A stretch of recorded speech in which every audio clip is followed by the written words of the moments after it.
કન્યા કેળવણી અને શાળા પ્રવેશોત્સવ વર્ષ 2025 ઉપસ્થિત પદાધિકારીઓ સાહેબ, અમારા લાડીલા સીઆરસી, આચાર્યશ્રી, વાલીઓ અને જેમના માટે આપણે બધા ભેગા થયા છીએ એવા નાના નાના ભૂલકાઓ.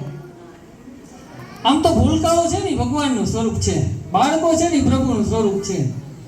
કારણ કે આમાંથી જ કોઈ ડોક્ટર બને, કોઈ વકીલ બને, કોઈ એન્જિનિયર બને. અને આપણે શિક્ષકની પદવી જેવી છે સાહેબ કે ગર્વ લેવા જેવી છે વાત. કારણ કે આમાંથી આપણને નાના નાના ભૂલકાઓ છે એને આપણને આગળ વધારવાના છે.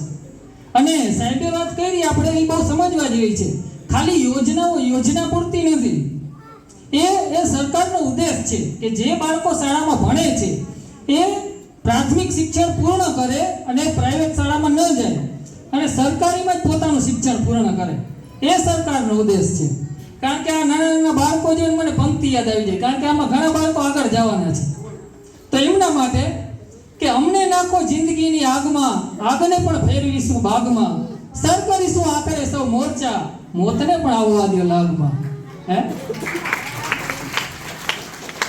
તો નાના નાના જે ભૂલકાઓ છે એમને આપણે આગળ વધારવાના છે અને શિક્ષણનો જીવ છે. એટલે આપણે આ બાળકોને, વાલીઓને પણ એક ખાસ ટકોર કરવાની કે પોતાના જે બાળકો છે એમને શાળામાં રેગ્યુલર મૂકે. કારણ કે આમાં શું થાય સાહેબ કે ઘણી વાર એવું થાય કે અમુક વાલીઓ છે કે થોડો સમય મૂકે અને પછી ના મૂકે, વારમાં જાય, બંદરમાં જાય. અહીંયા ઘણા એવા પ્રશ્નો હોય છે. એટલે વાલીઓને પણ ખાસ વિનંતી કે તમારા જે ભૂલકાઓ છે એમને દરરોજ શાળામાં રેગ્યુલર મૂકે. અને આ કન્યા કેળવણી, ખાસ તો કન્યાઓમાં વધારે તકલીફ હોય છે કારણ કે એને ઘરકામમાં રોકી લેતા હોય છે. તો વાલીઓનો પણ એક ટકોર અમારી કે રેગ્યુલર શાળાએ મૂકે.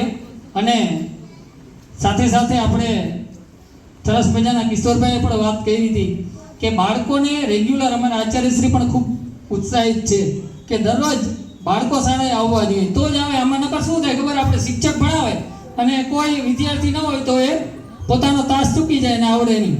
એટલે ખાસ કરીને નાના નાના ભૂલકાઓ છે એને રેગ્યુલર શાળાએ મૂકો એવી જ અભ્યર્થના અને સાથે સાથે એમના ઉજ્જવળ ભવિષ્યની શુભકામના સાથે અસ્તુ. Thank you.